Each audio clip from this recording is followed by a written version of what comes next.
नमस्कार, मैं मुस्कान कनौजिया और आप देख रहे हैं एसीसी न्यूज़ टुडे। बिहार में नीतीश सरकार को आज फ्लोर टेस्ट का सामना करना पड़ा है। एक तरफ स्पीकर ने इस्तीफे में मना कर दिया है, तो वहीं दूसरी तरफ सहयोग दल आरजेडी के नेताओं की मुश्किलें बढ़ गई हैं। बुधवार सुबह शक्ति परीक्षण से पहले सीबीआई और ईडी ने बिहार झारखंड में आरजेडी नेताओं के घरों पर छापेमारी शुरू कर दी थी।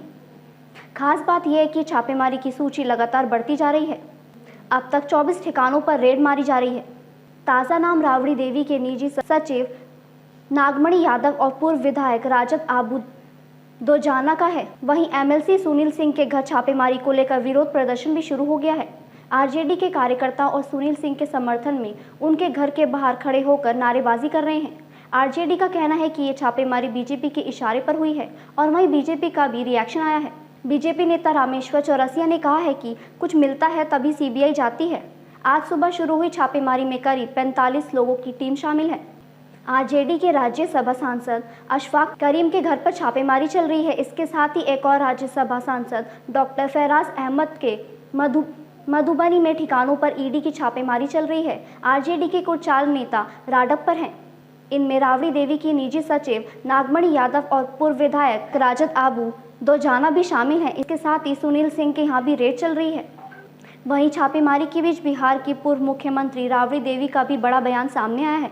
उन्होंने कहा है कि बीजेपी नई सरकार से डर गई है। ये रेड इसी का नतीजा है। छापेमारी के जरिए हमको डराने की कोशिश की जा रही है, लेकिन हम डरने वालों में से नहीं हैं। बिहार की जनता हमारे साथ है।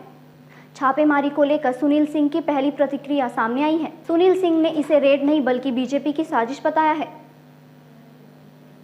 सुनील सिंह का कहना है कि बीजेपी के निर्देश पर ही छापेमारी की जा रही है।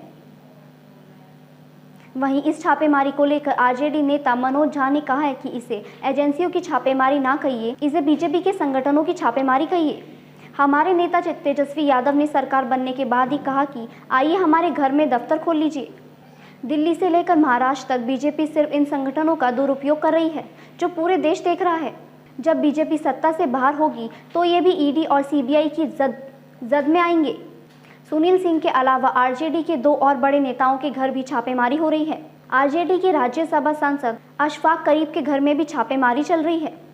इसके साथ ही एक और राज्यसभा सांसद डॉक्टर फैया अहमद के मधुबनी में ठिकानों पर ईडी और छापेमारी चल रही है। डॉक्टर फैयाज अहमद राजद के भूतपूर्व विधायक और वर्तमान में राजद कोटे से राज्यसभा थे। छापेमारी को लेकर बीजेपी का भी रिएक्शन सामने आया है। बीजेपी नेता रामेश्वर चौरसिया ने कहा कि कहीं कुछ मिलता है तो सीबीआई चली जाती। उन्होंने कहा कि हमारी सरकार जब चल रही थी तब भी सबको नोटिस भेज दिया गया था। भोला यादव को गिरफ्तार किया गया है। जब कहीं कुछ मिलता है तो सीबीआई चली जाती है। सीबीआई के साथ साथ ईडी भी एक्टिव हो गई है। ईडी ने झारखंड, तमिलनाडु, बिहार और दिल्ली में 17 ठिकानों पर छापेमारी की है। ईडी ने ये कार्रवाई अवैध खनन और जबरन वसूली के मामले में की है।